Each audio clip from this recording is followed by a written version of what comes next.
आप सभी को नमस्कार। एक बार फिर एक नया वीडियो लेके आरोग्य चैरिटेबल ट्रस्ट के द्वारा चलाए जा रहे अवेयरनेस प्रोग्राम में फिर से आप लोग का स्वागत है।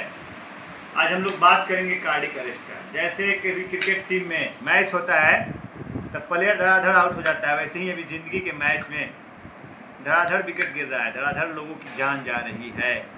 एकाएक हार्ट काम करना बंद कर दे रहा है। हार्ट जो हमारे शरीर का महत्वपूर्ण अंग है, जो शरीर को जिंदा रखने के लिए जरूरी है, हार्ट बंद तो आदमी बंद, आदमी खत्म, आदमी गायब। लेकिन एक समय होता है, मृत्यु सत्य है, परम सत्य है और सभी को मरना है। लेकिन जब मृत्यु एकाएक हंसते खेलते बोलते चलते फिरते बिना उम्र के कहीं भी कहीं किसी पड़ाव में आ जाए तो आजकल मेडिकल के ज़माने में उसको हम लोग कार्डिक अरेस्ट बोलते हैं, सडन कार्डिक अरेस्ट। अभी बहुत ज़्यादा मात्रा में हो रहा है, बाढ़ आ गई है। हर 2 दिन 4 दिन 5 दिन पे एक न्यूज़ मिलता है कि इस आदमी का कार्डिक अरेस्ट हो गया है। वैसे तो यह न्यूज़ बहुत ज़्यादा हो सकती है, लेकिन हमको न्यूज़ मिलता है वैसे लोगों का जिनका उम्र कम है या जो पॉपुलर है, जिनके बारे में जानकारी समाज में सोशल मीडिया से आराम से मिल सकती है, वैसे लोगों का जानकारी मिलता है। और जहाँ गरीबी है, जहाँ गांव में लोग अगर इस तरह की घटनाएं होती हैं तो उस तरह की जानकारी नहीं मिल पाती है। आंकड़ा बहुत तेज़ी से बढ़ रहा है, खास करके कोविड के बाद, कोरोना के बाद। क्या कारण है? बहुत सारे कारणों पे रिसर्च हो रहा है। हमारा रहन सहन खान पान में बदलाव हुआ है, हमारा सोशल एक्टिविटी जो है वह कम हुआ है, हमारा लाइफ लग्जेरियस हुआ है, हमारे खाने का स्टाइल बदला है, हमारे खाने के सामान में बदलाव हुआ है। हम जो भी खा रहे हैं वह जहर खा रहे हैं, अमृत नहीं खा रहे हैं। फल से लेकर जितने भी पेय पदार्थ हैं, जितनी भी अच्छी चीज़ें, सब्जियां हैं, सब में मिलावट है, सब में केमिकल है, सब में कुछ ना कुछ स्वीट पॉइजन मिला हुआ है और इस सभी से आदमी की जान जा रही है। अभी जान जाती रहेंगी, सभी को सतर्क होने की ज़रूरत है, अपनी सुरक्षा करने की ज़रूरत है। मौत समय से पहले नहीं आए, हार्ट समय से पहले काम करना नहीं बंद नहीं करे। इसके लिए कुछ न कुछ तो करना पड़ेगा, कुछ न कुछ तो सोचना पड़ेगा और सभी को जागरूक होना पड़ेगा, सभी को सीखना पड़ेगा क्या ऐसा करे कि ऐसे चीज़ हो जाए। जब कार्डिक अरेस्ट आ जाए तो कैसे हम अस्पताल तक जाकर अपनी जान बचा सकते हैं, इस चीज़ के बारे में जानकारी प्राप्त करेंगे। सबसे पहले जानेंगे कि कार्डिक अरेस्ट का मुख्य कारण क्या क्या है, कौन कौन सी ऐसी बीमारियां हैं जो कार्डिक अरेस्ट को बढ़ावा देती हैं। तो सबसे पहले समझिए कि फैमिली हिस्ट्री, जिनके परिवार में किसी को कार्डिक अरेस्ट हुआ है, वैसे लोग सतर्क हो जाए, सावधान हो जाए, सीरियस हो जाए। उनके घर में, जिनके घर में कार्डिक अरेस्ट हुआ है, उनमें परिवार के मेंबर्स को कार्डिक अरेस्ट कभी भी हो सकता है। वैसे लोग जिनको जन्मजात हार्ट से रिलेटेड बीमारियां हैं, जिनको कार्डिक से रिलेटेड बीमारियां हैं, जिनको हार्ट से रिलेटेड बीमारियां हैं, कॉन्जेनाइटल हार्ट डिजीज है, वैसे लोग कभी भी टपक पड़ सकते हैं। इसलिए 40 साल 35 साल के बाद हार्ट का जांच कराते रहिए। जिनको हाई ब्लड प्रेशर है, जिनको मेटाबॉलिक डिजीज है, जिनको डायबिटीज मेलाइटस है, जिनको कैंसर है, जिनको मोटापा है, मोटापा सभी बीमारियों का जड़ है। आप खूब खा पी रहे हैं, बुलडोजर बन रहे हैं, इसका मतलब यह नहीं कि आप बहुत अच्छे घर के हैं। आप अच्छे घर के बाद में होइएगा, सबसे पहले ऊपर जाने वाले घर के आप हैं। इसलिए जो फैल रहे हैं, जो टनाटन वजन बढ़ा रहे हैं, वे लोग खास करके सतर्क हो जाएं। जैसे वजन बढ़ेगा वैसे हार्ट का बीमारी होगा, डायबिटीज़ का बीमारी होगा। इसको लगाम लगाने के लिए खाने पीने पे दुरुस्त करने की ज़रूरत है, फिजिकल एक्टिविटी बढ़ाने की ज़रूरत है। जिनको वल्वर हार्ट डिजीज है, जिनको हार्ट के भल्स में कोई डिजीज है, प्रॉब्लम्स है, उनको कार्डिक अरेस्ट का खतरा बढ़ सकता है। जिनको कार्डियोमायोपैथी नामक बीमारी है, उनको बीमारी कार्डिक अरेस्ट का खतरा बढ़ सकता है। जिनको एरिथमिया है, हार्ट की धड़कन अनियमित है, कभी बढ़ जाता है कभी घट जाता है, वैसे लोगों को कार्डिक अरेस्ट का खतरा है। जिनको पल्मोनरी हाइपरटेंशन का खतरा है, लंग से रिलेटेड बीमारियां हैं, उनको हार्ट अटैक का खतरा बढ़ सकता है। जिनको अस्थमा है, कार्डिक अरेस्ट उनको हो सकता है। जिनको सीओपीडी है, उनको कार्डिक अरेस्ट हो सकता है। जो प्रेगनेंसी के पीरियड में हाइपर सेंसिटिविटी में है, उनको कार्डिक अरेस्ट का खतरा बढ़ सकता है। जिनको मल्टीपल डिसऑर्डर्स हैं, जिनको सीकेडी है, जिनको और बहुत सारे बीमारियां हैं, जो प्रिकॉशंस नहीं लेते हैं, उनको कार्डिक अरेस्ट का खतरा बढ़ सकता है। खतरा बढ़ सकता है, कार्डिक अरेस्ट हो सकता है, किसी को भी हो सकता है, बिना बीमारी के भी हो सकता है, लेकिन बिना आग के धुआं नहीं होता है। वैसे ही हर बीमारी के पीछे कारण हो सकता है। इसको आपको जानना पड़ेगा, समझना पड़ेगा, सतर्क रहना पड़ेगा। इसके लिए जांच कराना पड़ेगा।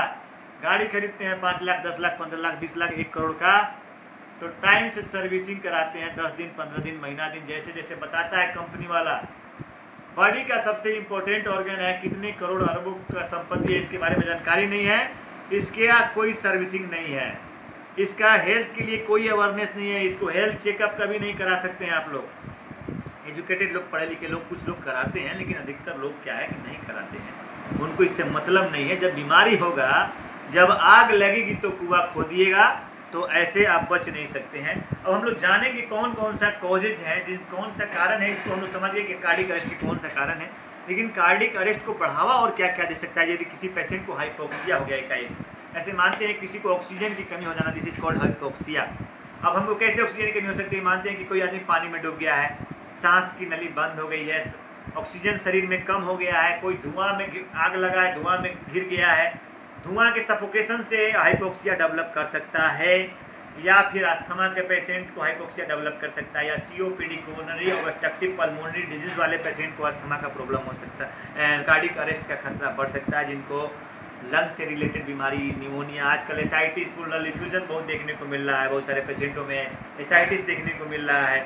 तो लंग से रिलेटेड जो बीमारियां हैं, सीवियर बीमारियां हैं, जो अपर रेस्पिरेटरी ट्रैक्ट इन्फेक्शन से लेकर लोअर रेस्पिरेटरी ट्रैक्ट इन्फेक्शन तक जो सीवियर डिजीज में कन्वर्ट हो रहा है, जिनको सही समय पे हम लोग डायग्नोस नहीं कर रहे हैं, बीमारी को बढ़ा रहे हैं, खांसी हुआ है, खांस रहे हैं, गांव देहात से दवाई सिरप पी रहे हैं, टंकी में उझल रहे हैं और बीमारी बहुत प्रोलॉन्ग हो गया, बढ़ गया, वैसे लोगों का खतरा बढ़ सकता है। जिनको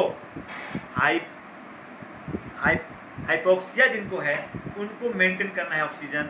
यदि कोई चॉकिंग हो गया है, कोई खा रहे हैं, कोई चीज़ निकल गया है, उसके चलते भी सांस की नली अवरुद्ध हो सकती है, तो देखना है कि सांस अगर नहीं आ रहा है, ऑक्सीजन कम है, तो कोई चीज़ मतलब चॉकिंग तो नहीं हुआ है, चॉकिंग हुआ है तो उसको निकालने का प्रयास करेंगे, या फिर लेफ्ट पोजीशन में उसका करवट घुमा के देख के चेक करेंगे, उसको लेटाएंगे। या फिर एक दूसरा होता है हाइपोवॉलेमिया। हाइपरवॉलेमिया में क्या होता है कि आदमी का बीपी सडन कोलैप्स हो जाता है, सडन कम होने लगता है। और एकाएक बीपी कम होने के बहुत सारे कारण है, जानते हैं। किसी को अगर क्रोनिक ब्लीडिंग है, किसी को एकाएक सीवियर ब्लीडिंग हो गया, हमारे बॉडी में जो फ्लूइड है लेवल है, शरीर में जो वाटर लेवल है, जो ब्लड का वॉल्यूम है, जो सर्कुलेशन में मदद करता है, जो हार्ट को मसल्स को चलाने के लिए काम करता है, यदि एकाएक वो काम करना उसकी मात्रा कम हो जाए तो उसके काम पर प्रभावित हो सकता है। उसको हाइपोवॉल्मिक शॉक बोलते हैं, जिसमें बीपी कम हो जाता है। यह डिहाइड्रेशन से हो सकता है, सीवियर डिहाइड्रेशन हो सकता है, सीवियर डायरिया में हो सकता है, सीवियर वोमिटिंग में हो सकता है, वाटर लॉस में हो सकता है, बहुत देर धूप में रहने के चलते, बॉडी से वाटर लॉस के चलते, हीट स्ट्रोक के चलते हो सकता है। तो इस चीज़ के चलते हाइपोवॉल्मिक शॉक हो सकता है, बीपी बढ़ सकता है, बीपी घट सकता है। और बीपी घटने के चलते जो आपका ब्लड सर्कुलेशन, हार्ट को ज़्यादा वर्क करना पड़ा और उसके चलते कार्डिक अरेस्ट हो सकता है। हाइड्रोजन आयन एसिडोसिस तीसरा कारण सबसे बड़ा होता है, जिसमें क्या होता है कि हमारे शरीर में ब्लड का पीएच 7.2 से 7.4 तक होता है, और यह जब पीएच घटेगा पड़ेगा तो इसके शरीर पे प्रभाव पड़ता है। यदि मानते हैं शरीर का पीएच घट गया तो उसको एसिडोसिस बोलते हैं, बढ़ गया तो अल्कलाइडोसिस बोलते हैं। तो यह सब कारण हो सकता है। तो सबसे बड़ा चीज़, दूसरा चीज़ है, किसी को यह कब होता है, जब किसी को डायबिटिक कंट्रोल है, डायबिटीज़ का पेशेंट है, जिनको सीकेडी है, क्रोनिक किडनी डिजीज़ है, जिनको सीवियर ब्लीडिंग हुआ है, उस कंडीशन में डेवलप एसिडोसिस और अल्कलाइडोसिस डेवलप होता है। इमरजेंसी कंडीशन में यदि आपको बढ़ा हुआ है तो आप सोडियम बाइकार्बोनेट देकर उसको कंट्रोल कर सकते हैं। रेस्पिरेटरी एसिडोसिस को हम लोग ऑक्सीजन थेरेपी से या बीपैप से मदद से उसको हम लोग कंट्रोल कर सकते हैं। एक और सबसे बड़ा कारण होता है कि हाइपर कैलीमिया में भी पोटेशियम कम और ज़्यादा दोनों होना शरीर के लिए घातक है और शरीर को बहुत सारा प्रतिकूल प्रभाव दे डालता है, क्योंकि हमारे हार्ट रेट को कंट्रोल करने का काम करता है।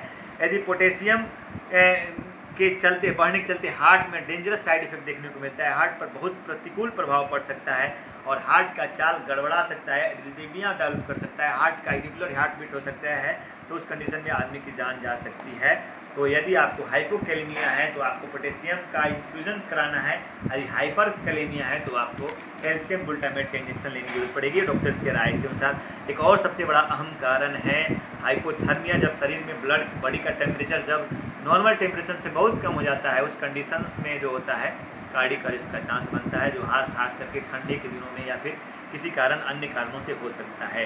तो यह सब चीज़ को समझना पड़ेगा कि किस कारण से हमको कार्डिक अरेस्ट का खतरा बढ़ रहा है।